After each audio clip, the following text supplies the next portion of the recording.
Усім прывітанне, з вами Зміцер Лукашук. Як звычайна, мы абмяркоўваем падзею Беларусі і за яе межамі. Ну і як звычайна у гэты дзень і ў гэты час, спадзяюся, і надалей будзе таксама без зменаў. Мы абмяркоўваем усе актуальныя падзеі, ну а можа і просто разважаем с нашай шаноўнай госцяй, кандыдаткай гістарычных навук і эксперткай па міжнароднай палітыцы Розай Турарбекавай. Добрый дзень, спадарыня Роза.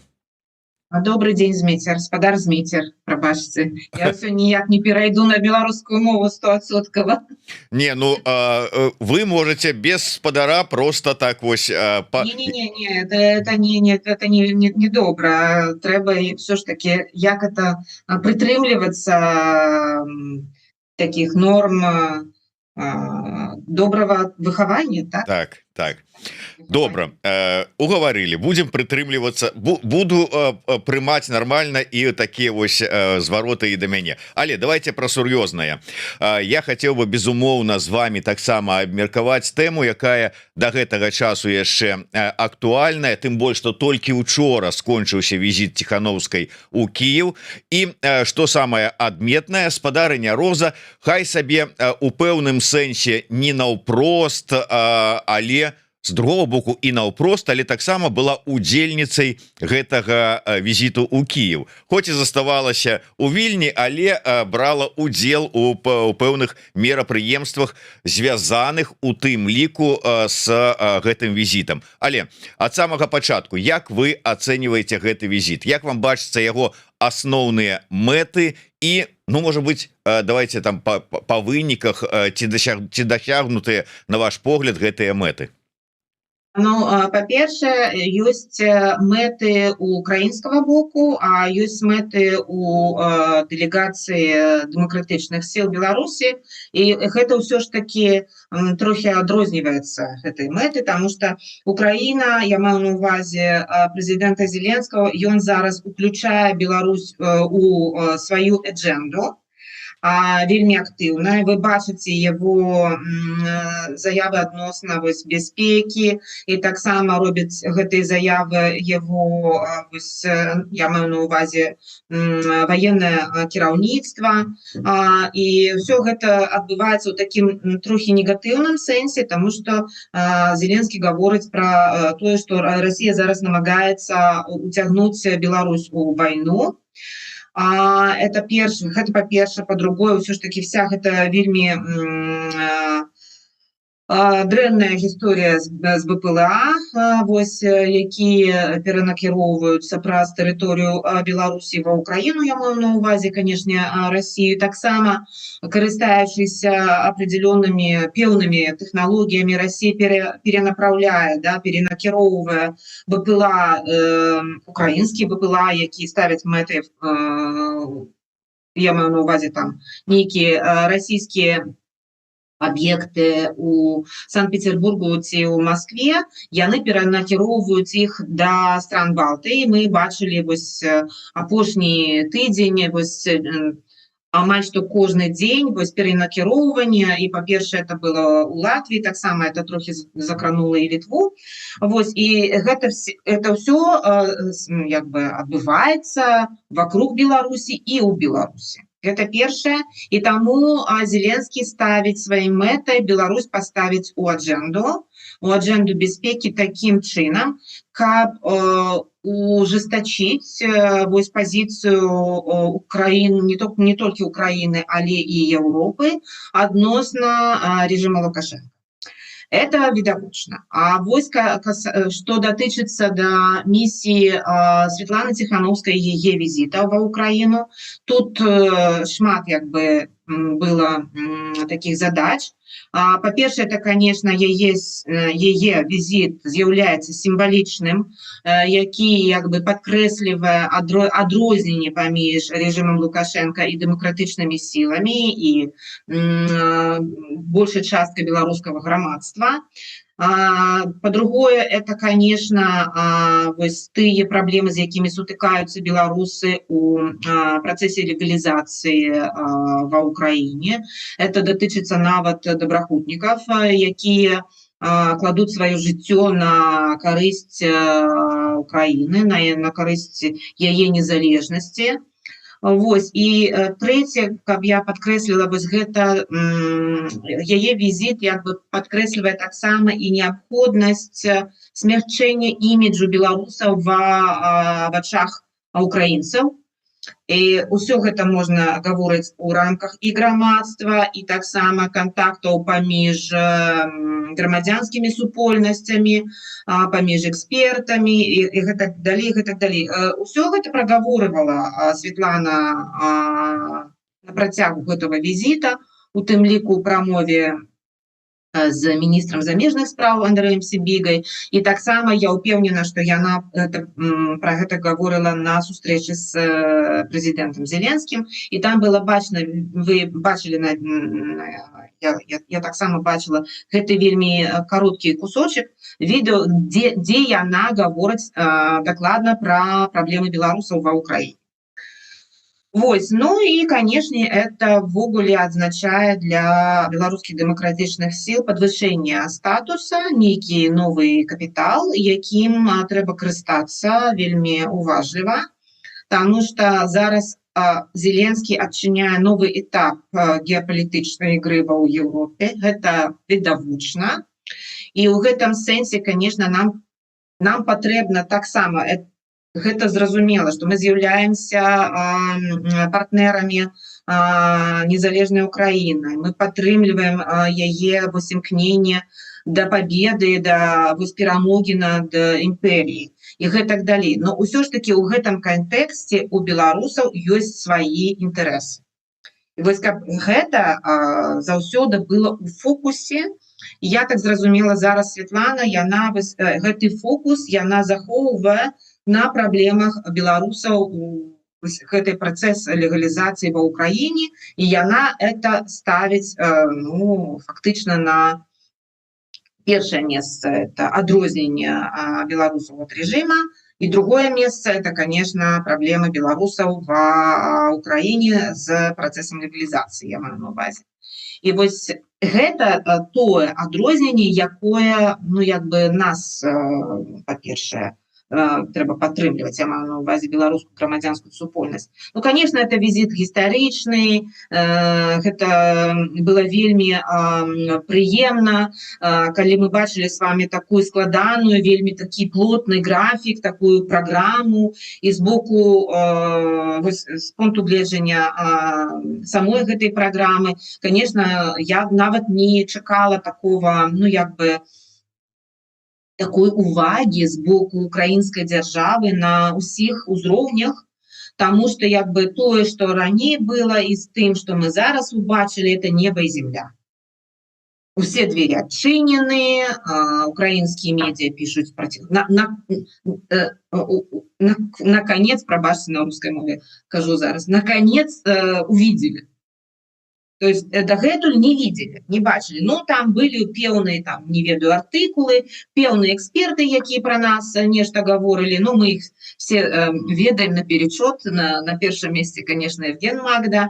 Вось, но... Неправда, спадарыня Роза. На первом месте вы, а пасля вас у эфиры Еврорады Евген Магда будзе. Вы маеце на увазе сённяшні расклад. А я маю на увазе пра украінскіх экспертаў, якія заўсёды звярталі ўвагу на Беларусь і беларускае пытанне.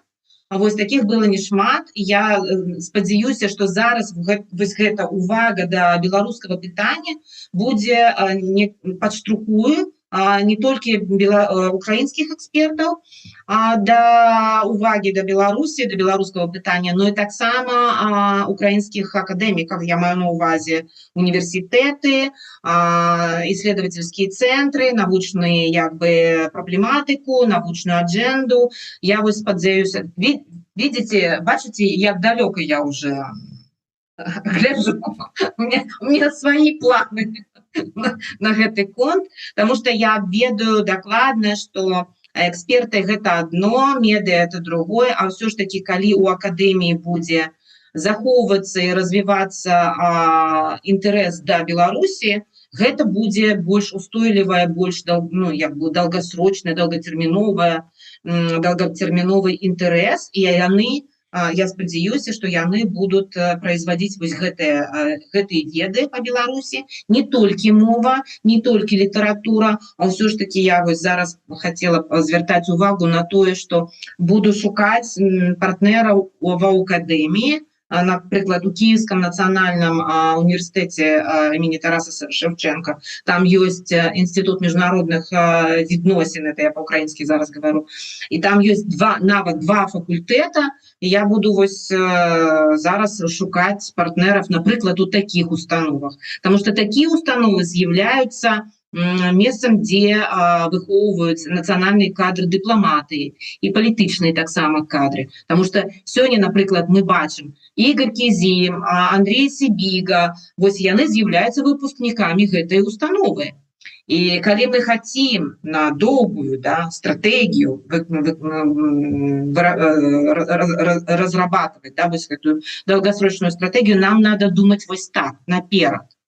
Не только там, ивенты такие случайно. Я люблю устойчивые структуры.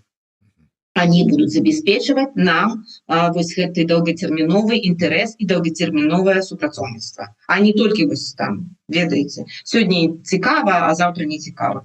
Это так, не дапаможа. Нам трэба рабіць все ж таки больш фундаментальныя асновы для супрацоўніцтва. Вось што. Мы до гэтай тэмы яшчэ звернемся, тому что маем подставы. Дарэчы, не скажу за сённяшняга дзеючага міністра замежных спраў Украины Андрея Сибигу, а былы амбасадар Украины у Беларусі Игорь Кизим будзе ў эфіры Еўрарада ў пятніцу. Так что зробім такі анонсік. Цікава будзе пачуць яго меркаванне. Ну і заодно закінем ему тэму, каб пралабіраваў інтарэсы нашай эксперткі у універсітэце Шевченкі. Беларускай стороны, чаму только мае? Ну так вы увасабленне гэтага беларускага боку. Спадарня Роза, я хацеў бы, каб вы закранули гэтую тэму, але шырэй яе, можа быць, паглядзелі. С аднаго боку, ось вы звярнулі ўвагу, што апошні месяц вельмі актыўна стал украінскі бок звяртаць увагу на беларускую тэму.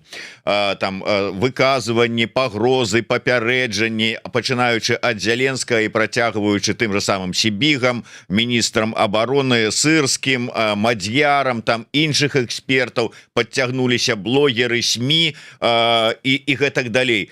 Чаго не было, ну я не ведаю, столько узгадак Беларусі за апошні месяц, колькі не было за апошнія 10 гадоў. І вы кажаце пра геапалітычную гульню, якую распачаў Кіеў, можа быть, не толькі ў нашым рэгіёне. Што это за геапалітычная гульня? Якое месца ў ёй займае і Беларусь увогуле, і канкрэтна такая карта под назвай Святлана Тихановская і Дэмсілы?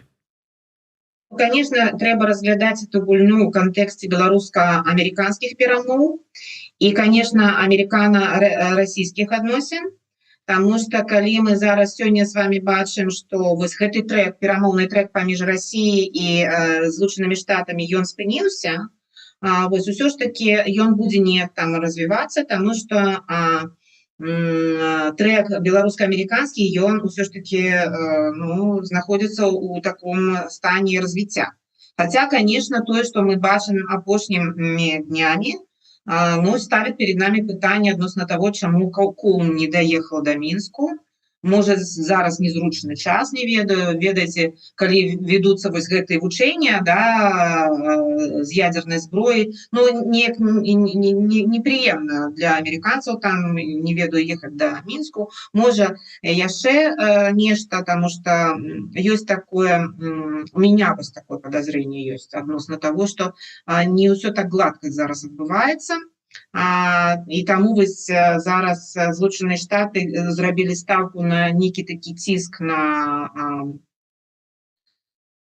Польшу, Літву і Украіну у сэнсе экспарту беларускага калію. Вось, і ведаеце, зараз адказ негатыўны. І тут яшчэ і Брюссель дадаў. І вось, як бы трэба было ўсё ж таки Я не ведаю, я думаю, что они ўсё ж таки просчитывали, я не прытрымліваюся той пазіцыі, што дзярждепартамент это такая непрафесійная структура, якая не ведае, што робіць. Не, они ведаюць, што они робяць, ўсё ж таки они спадзяваліся на падтрымку з боку сваіх хаўруснікаў. Вось, но зараз вельмі складана адносіны паміж Злучанымі Штатамі і Еўропай робяцца, асабліва это бачна на прымере адносін паміж Злучанымі Штатамі і Германіяй. І ў гэты момант Зеленскі адчыняе новы этап гульні, якая ўсё ж таки ставіць сваім мэтай ужестачэнне пазіцыі адносна Лукашенко, і праз яго, конечно, это датычыцца России. Каб не Еўропа не пачала перамовы з Россией раней, чым гэта, я не ведаю, трэба для Зеленскага, таму што ўсё звязана з вайной, таму што у гэтым летам, гэтай весной мы бачым ўсё ж таки пазітыўныя змены на фронте. Я маю на увазе перахоп ініцыятывы. Это уже падкрэсліваюць усе военные эксперты адносна того, что Украина добивается определенных поспехаў, і у гэты час адчыняць перамовы з Москвой гэта не зусім зручна, мабыць, Зеленскаму, таму што ён хоча атрымаць максімум на фронте, карыстаючыся сваім зараз станам больш лепшым, чым гэта было, напрыклад, год таму. Таму я бачу гэта вось у такім сэнсе. Калі у вас ёсць некое, не превосходство, но у вас есть, вы перехватили инициативу, у вас есть такая возможность продвинуться и территориально, там, и по адженде, то в этот момент ему надо, чтобы все сохраняли единство рядов, хотя бы европейские страны. Для этого надо ужесточить, конечно же, позицию, укрепиться в этой позиции относительно России, более жесткой, да, то есть вот она и была жесткая, но чтобы она не смягчалась. А тут мы с вами сейчас видим вот эти разговоры относительно того, что кто начнет переговоры с Москвой. Вот там Меркель предложили, вот там что-то еще там случилось, там еще с кем-то там и так далее. Начались вот эти разговоры, кто поедет к Путину, как будут разговаривать, когда это там произойдет и так далее и тому подобное. Это все, что мы с вами видим на поверхности. А что происходит под водой, вот этого мы с вами не видим. Но очевидно, что-то происходит. Вот, я думаю, что Зеленский это прекрасно знает, вот, и он вот открывает эту игру. Но он напрямую не может сказать, вы прекратите там вести переговоры с Москвой и так далее. Что он говорит на сегодняшний день? И отчасти это подтверждается фактами, тем, что, например, Россия не собирается останавливаться. Мы снова возвращаемся к той риторике, которая была в 2022 году относительно там территории, границ там и так далее и тому подобное. А тут он еще и плюс ко всему добавляет Беларусь, что Беларусь тоже может быть втянута в эту войну, таким образом настраивая своих европейских союзников на ужесточение позиции по отношению к Лукашенко. И в этом раскладе какое место занимает Светлана Тихановская, он делает ставку на нее. Таким образом, расставляя акценты.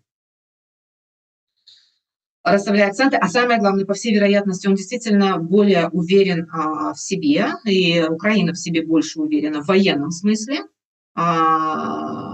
чтобы делать такую откровенную ставку на Тихановскую, чтобы позволить себе вот то, что он сейчас себе позволил, да. И это было настолько показательно, вы же знаете, там, начиная от украинской железной дороги и заканчивая шутками Зеленского на этом форуме относительно встречи президентов.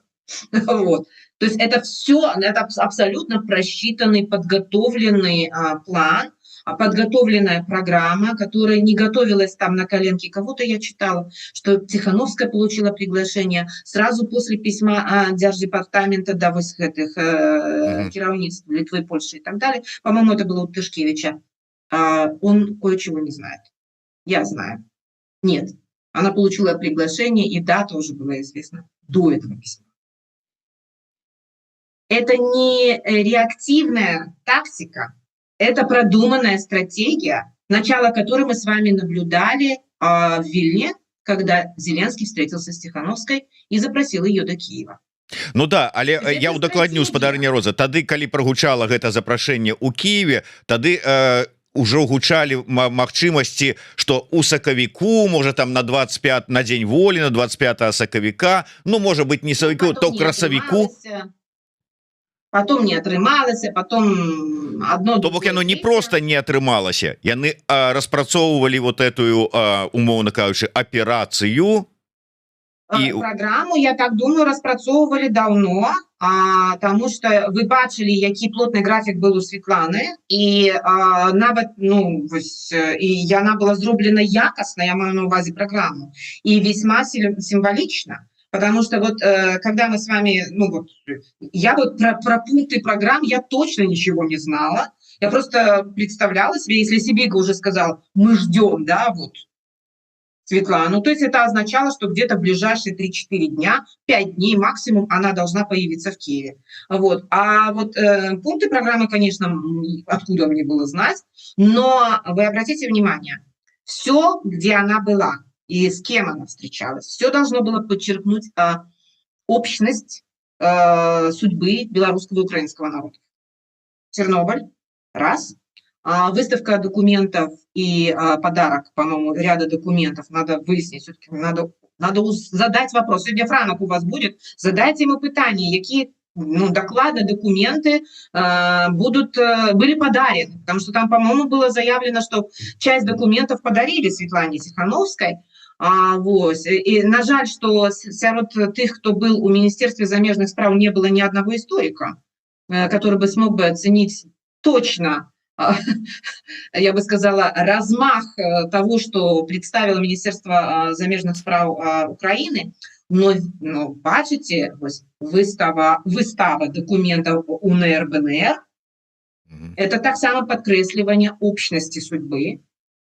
И вот это символичный там подарунок некий, и нават выход до прессы, хоть ён адбыўся там 25 хвілін, і больше пытанняў было ўсё ж таки да Сібігі, но гэта таксама падкрэслівала гэтую сустрэчу, что она з'яўлялась, это там не встреча рабочая, там в кабинете у министра, там пара снимков, нет, выход в прессе. И на наступны дзень яшчэ больш, я маю на увазе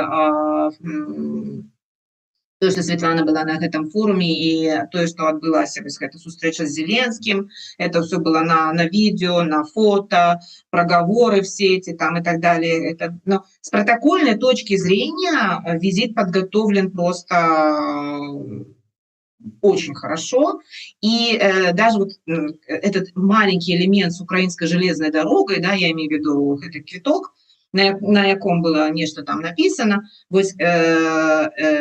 это все показывает, что визит рыхтовался давно и он продумывался. Конечно, тут есть работа команды Светланы Тихановской, но все ж таки принимающая сторона принимая на себе основной удар визита. Это видовочно. Тому, конечно, это признание. Это признание Светланы как представителя белорусского народа. Это ставка. И, понимаете, это же государственный уровень, это же не просто так делается. Это означает, что кто-то там писал из украинских, в том числе экспертов, что выбор сделан. То есть это не просто насолить Лукашенке, там пожартовать над ним, там ха-ха-ха, хи-хи-хи, КВН, квартал 95. Не, ребята. Потому что калі вы сочылі за визитом, за программой визита, для мяне больш было цікава тое, что Светлана была у Чернобыле, тое, что Светлана, калі была ў Министерстве замежных справ, к яе визиту падрыхтована была эта выстава адносна документаў УНР и БНР, и что часть там неких документов якобы была ей подарена, ведаеце, такой узровень, это, я маю на увазе и протокольный, и по содержательной части. Это, конечно, Светлана скромно назвала это рабочим визитом, но на самом деле это было очень похоже на официальный визит. Особенно эта часть, что касается Министерства замежных справ. И потом я ведаю, что Светлана была у Верховной Ради, Вось, но, на жаль, я не бачыла ніякіх падрабязнасцей адносна этого. Ну і таксама адкрыццё прадстаўніцтва. Ну, што яшчэ трэба зрабіць, каб усё было відавочна, што гэта візіт не з'яўляецца ну, нейкай там выпадковасцю і гэтак далей. Не, прабачце, калегі, это стратэгія. Это ўжо стратэгія. Сёння гаварыў з беларускім дзеячом адносна Беларусі. Сёння гаварыў з беларускім дзеячом у Злучаных Штатах аб Украіне і аб прыездзе туды офіса.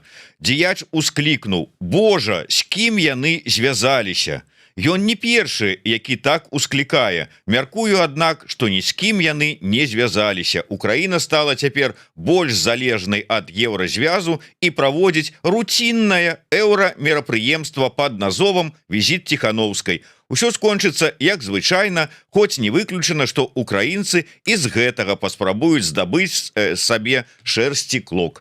Зенон Станіславович Пазняк. І такіх каментароў пра тое, што візіт безвыніковы, дастаткова шмат і ў асяродку дэмсілаў, і сярод беларусаў Украіны і гэтак далей. З чым это звязана? Можа, сапраўды, ну, как бы такая прайшла палітычная акцыя, палітычнае мерапрыемства, якое для беларусаў і на жыццё беларусаў, Беларусі, грамадства не мае ніякага ўплыва і значэння. На жыццё беларусаў у Беларусі, можа, і не паўплывае, на жыццё беларусаў ва ўкраіне паўплывае. Я спадзяюся, што палепшыцца іх стан. Вось, і гэта была адна з асноўных мэт візіта Святланы Ціхановскай. І тое, што як бы які двері адчыняліся, які дагэтуль не адчыняліся, гэта відавочна.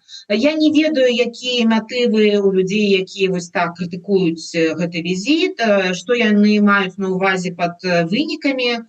Ну, это ўсё мне напамінае як бы пазіцыю Сталіна, который казаў про папу римского. Ну и колькі тых дивизий у того папы? Кто такі папа римский? Ну кто такая Светлана Тихановская? И колькі у яе дивизий? Ну и коли дивизиями мерить, то никто. Так и папа римский тоже никто. Кстати, сегодня он сострекается с Олесем Беляцким. Я так зразумела, может, там будет Анджей Пакшобут, потому что я сочила за их вось перемяшчэннем, яны оба ў Рыме зараз. Вось, ну, ніхто, папа римскі, ён ніхто. Ну, так і Светлана Ціхановская таксама ніхто. Ну, дарэчы, з гэтай нагоды цікавы каментар. Дивізій нема. Дивізій нема, тэрыторыі нема, дзяржавы нема, асабістых, там, я не ведаю, фінансаў нема, бюджэта у нас нема, там, у нас...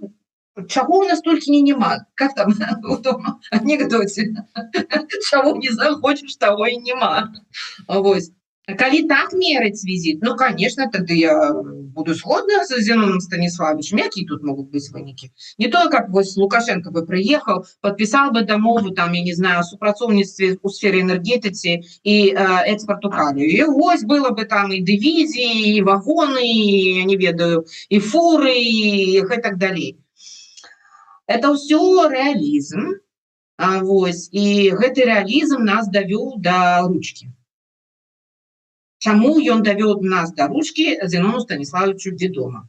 Потому что прагматычны падыход, які дэманстраваў вось гэтыя адносіны паміж Украінай і Беларусью, і які довёл товарооборот до 7 миллиардов, вось, чым скончыўся?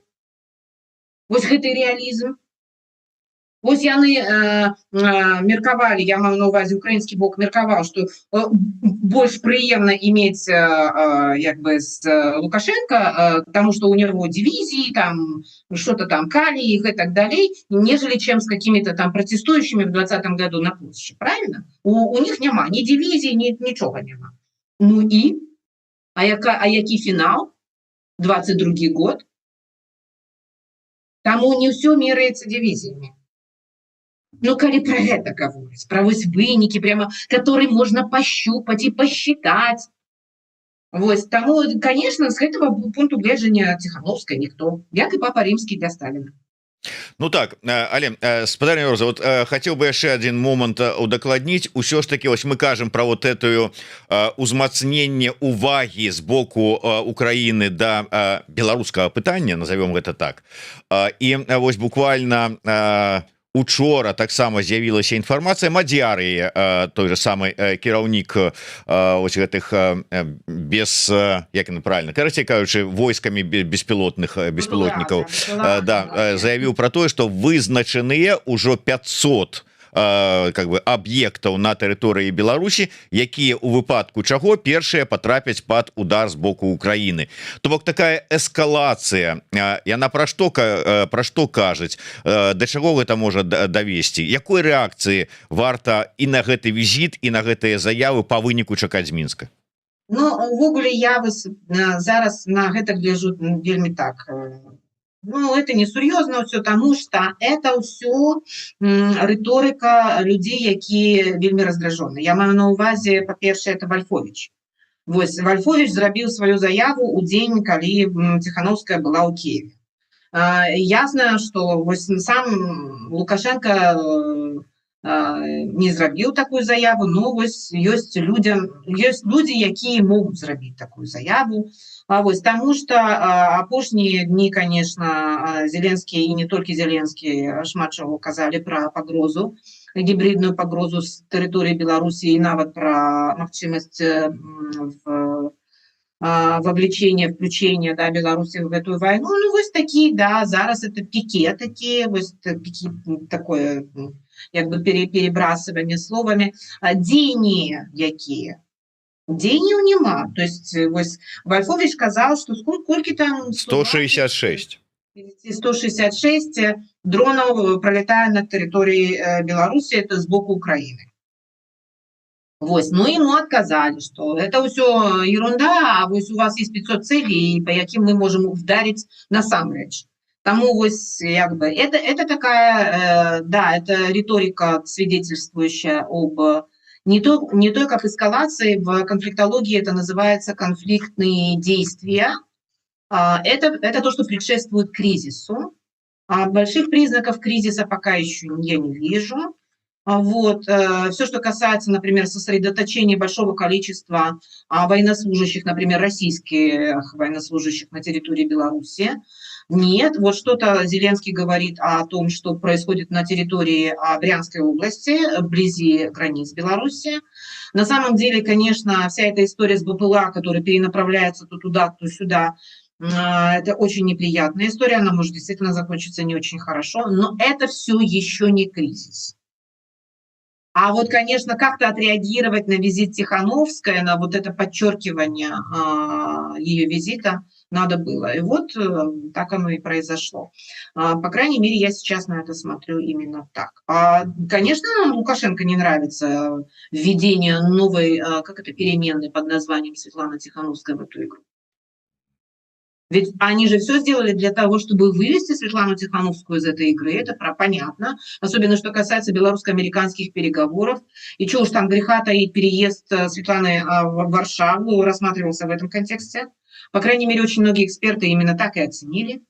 Вот. И то, что Кястутис Будрис проговорился про давление со стороны США, потом на уседе пришлось отматывать назад, но это не отменяет того факта, что все-таки такие просьбы со стороны спецпредставителя Джона Коула не звучали.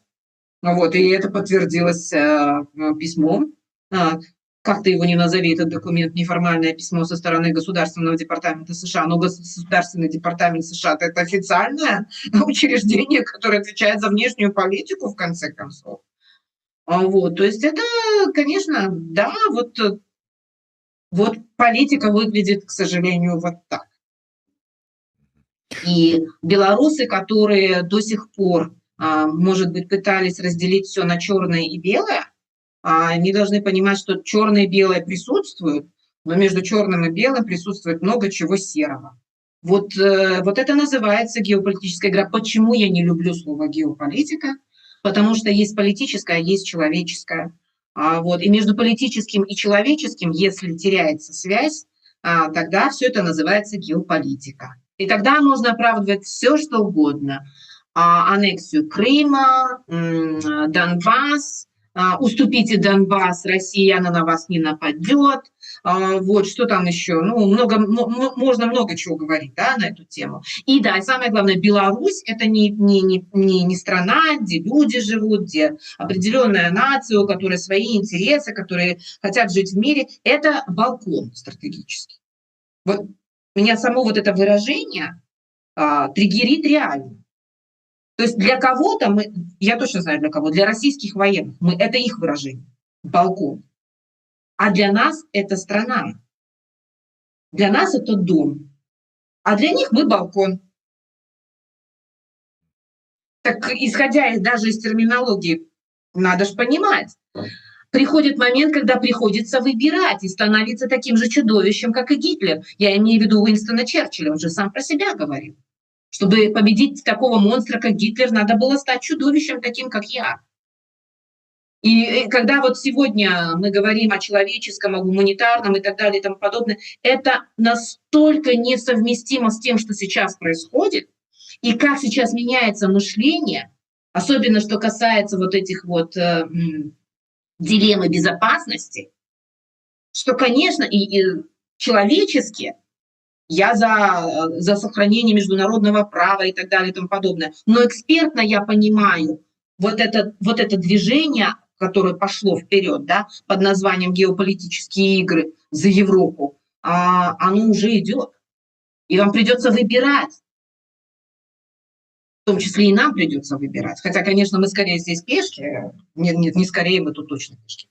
Вот. Но мы должны понимать вообще, на самом деле, какого рода игры ведутся. Так, спадарня Роза, я просто удакладненне невялічкае, то бок вы ось за гэтымі словамі про 500 аб'ектаў, про ўсё астатняе не бачыце рэальнай загрозы превентыўнага удара на там, скажем, военной операции Украины супраць Беларусі. Таму что мне вот так вот просто крык души от Андрэя Шумана, філосафа, які працуе у Нямецчыне, вот які чамусьці лічыць, что ось за гэтай усёй інфармацыйнай аперацыяй, ён кажа, хаваецца менавіта падрыхтоўка, і ён мне задае пытанне, назовите что с украинского боку? Да, с украинского боку на Беларусь. И он говорит: Змитер, назовите, калі ласка, хоть одного журналиста, блогера, эксперта, хто лічыць верагодным напад Украины на Беларусь и б'е трывогу публічна. Чаму вы не б'еце трывогу публічна, что рыхтуецца напад? А про войну на два фронта никто ничего не чул. А навошта это в Украине-то? Ей бы вытрымать на том фронте. А тут, да, тут и ПСО. Тут и ПСО, тут спецоперации могут быть. Ну, не ты спецоперации, не СВО, я маю на увазі. Могут быть, ну, такие, да.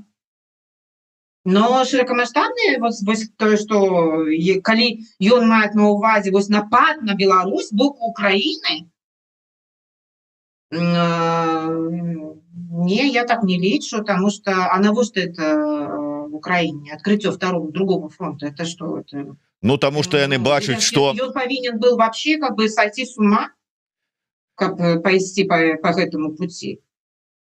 Вы просто перад эфірам не паспелі прачытаць свежы допіс у тэлеграме Паўла Усава, які кажаць пра тое, што Беларусь зараз не гатовая не толькі да нападу на некага, але нават і да абароны не гатовая. І вось ва Ўкраіне гэта разумеюць выдатна і зараз хочуць, ну, то есть, можа, плануюць ці разлічваюць ці мяркуюць так вот такі хуткі уваход. На плячах ВСУ заезжая Тихановская, и вот вам все нормально. Пытание балкона сняли.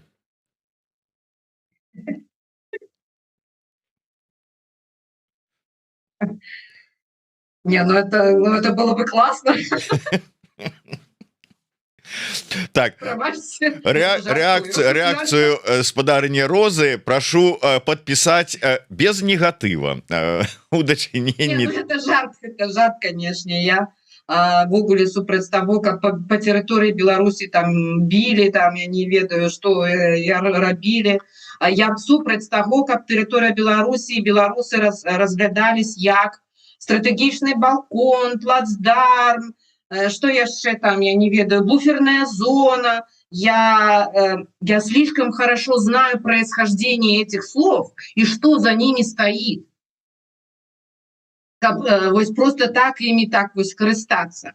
Это па-першае. Па-другое, ведаеце, вось тут прабачце опять за академізм, да? Калі я вывучала такие, ну, это было у пачатку 2000-х годов, у меня была такая тема информационная и коммуникационная нероўнасць паміж краінамі. Вось, і тады я вось как бы натолкнулась на тему информационная безопасность, информационная беспека. Ведаеце, вельмі была популярная тема, и потом, калі вось эту тему стали развивать, во что это превратилось, вот то, что мы с вами сегодня смотрим, да, в качестве уже продуктов, да, того, что делает Russia Today, и не только Russia Today, украинские тоже каналы делают, потому что они на войне, а алягер ком алягер, знаете, на войне как на войне.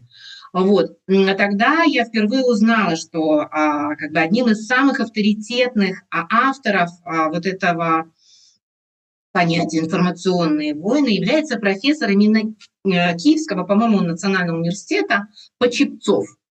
Вот мои коллеги из Киева, а мои коллеги не только из Киева, но и из России, с Беларуси так само, кто писал диссертации на эту тему или кто копал уже с академической точки зрения, не просто там, извините меня, болтовней занимался, те ведают, что Почепцов является одним из отцов-основателей вообще, в принципе, научной школы по информационным войнам. Так вот, я хочу сказать, конечно, у России шмат ресурсов, и пропагандистская машина российская, она, наверное, самая мощная в мире. Вот. Но украинцы тоже, извините за выражение, не лыком сшиты. Тому я сегодня разглядаю вот то, что промовляется. Ну, кто не ведает, отчините в этом самом, не знаю, в Гугле, да, ты, кто думает, что они как бы открывают для себя мир, и этот мир до них не существовал. Я хочу вам сказать, все было придумано. Вот, открываете, смотрите Почепцова. За это время выросло уже 2 поколения людей в Украине, которые очень хорошо разбираются в том, как проводить информационно-психологические операции. Поэтому вот то, что я вижу там про разогрев публики перед тем, как что-нибудь там сделать с Беларусью, не переживайте. Речь идет об информационной войне, которая приурочена к новым дипломатическим раундам переговорным, и, конечно, которая ведется в рамках войны, собственно, войны с Россией. И, конечно, с Лукашенко как с ее союзником. Но мне кажется, что Зеленский расставил акценты следующим образом. Если мы будем с вами объяснять, что делает Зеленский сейчас в отношении Беларуси, как он его сейчас рассматривает, этот белорусский вопрос, он рассматривает его вот так. Значит, Лукашенко, ты должен понимать, что если что, у нас есть там, я не знаю, мы рассчитываем на поддержку демократических сил Беларуси, поэтому сиди тихо, сделай все, чтобы через твою территорию больше БПЛА не бомбили наши железные дороги и так далее и тому подобное. Это первое. Второе. А русским это намек на то, что, ребята, все, что вы сделаете с территории Брянской области, будет означать, что вы втянули Беларусь. И ваш вот этот вот лазейка с американцами под названием белорусско-американский трек закроется. Ну, а дальше я даже не знаю, понимаете, я небольшая была любительница Почепцова, и, в принципе, я пришла со временем к выводу о том, что это крайне вредная вещь, я имею в виду теорию информационных войн, но все военные были в восторге, все взяли на вооружение, все начали писать диссертации по информационной безопасности, что само по себе является крайне политизированной темой. Информационная безопасность как направление, с моей точки зрения, античеловеческое, стоит где-то примерно рядом с геополитикой, в целом с военной стратегией. Я это не люблю. Я считаю, что это обман и дезинформация, но на войне как на войне. На войне, как на войне. Украина сейчас на войне. Разве вы этого не знаете? И, конечно, сейчас Зеленский разыгрывает белорусскую карту во многих разных этих самых измерениях. Он понял, что пришло время, и в этом в первую очередь, триггером этого в первую очередь стала изменившаяся политика администрации США в отношении России. И открытие этих переговоров с Беларусью. Я уверена, что фактически это дополнительный канал переговоров с Россией. Вот как я на это смотрю. А не то, что этот, как его, Мадьяр, да, еще такая фамилия классная. Ну это не фамилия, это Мадьяр, прозвище. да, ну, хорошо. Это и прозвище. Видите, я не очень в этом. Но то, что он говорит, 500 целей, и уже все запомнили, и даже белорусы подняли вот этот вот, как бы, аларм, да, они достигли своей цели. Вы поверили? Вы правда поверили? Ну, молодцы украинцы. Значит, они достигают своих как бы целей в этой информационно-психологической операции. А это информация, это ИПСО. Ну, ребят, кто всерьез будет открывать второй фронт с теми, в общем, ограниченными вооруженными силами, как в Украине? Они не ограничены по сравнению с белорусской армией, но, послушайте, ВСУ воюют с Россией, вы забыли? Где на самом деле война идет? Дякую вялікі. На жаль, трэба завершаць нашу размову. Нам подказваюць, што насамрэч вось гэта вайсковая мянушка Мадьяр, насамрэч гэта Броўдзі, вось такая яго прозвішча. Ну ён сапраўды Мадьяр, ну то бок венгр. Так что без яго прозвищ, ну не прозвище, это мянушка, да? Да, это ну то вайсковое такое как бы. Да, значит, оно все-таки связано с его, ну, неким там идентичностью. Ну безумоўна, безумоўна. Дзякую вялікім. На жаль, трэба завяршаць нашу размову. Я спадзяюся, што мэтаў дасягнуць сваіх правільных усе наши бакі. Я говорю зараз і про Киев, і про Дэмсілы, і про тыя экспертныя колы, якія украінскія і беларускія, якія сумесна ладзяць сустрэчы, семінары, вебінары по развіццю беларуска-украінскіх адносінаў. Вось адзін з таких і прайшоў таксама у, ну не знаю, у Киеве, атрымліваецца, прайшоў, хоць дыстанцыйна спадарня Роза брала. Киев, Вільнюс, Варшава. Дистанцыйна так. Ось, дзякую вялікі. Працягваем нашу працу з усіх накірункаў. Роза Турарбекова была з намі в эфіры. Подписывайтеся на яе телеграм-канал, подписывайтеся на яе YouTube канал, зайдзіце і пераглядзіце відэо пра іслам, тым больш што з'яўляюцца новыя цікавыя відэо. Працягваем працу і ў гэтым накірунку, даем новыя веды. Дзякую вялікі, спадарыня Роза, да сустрэчы, жыве Беларусь. Вельмічна.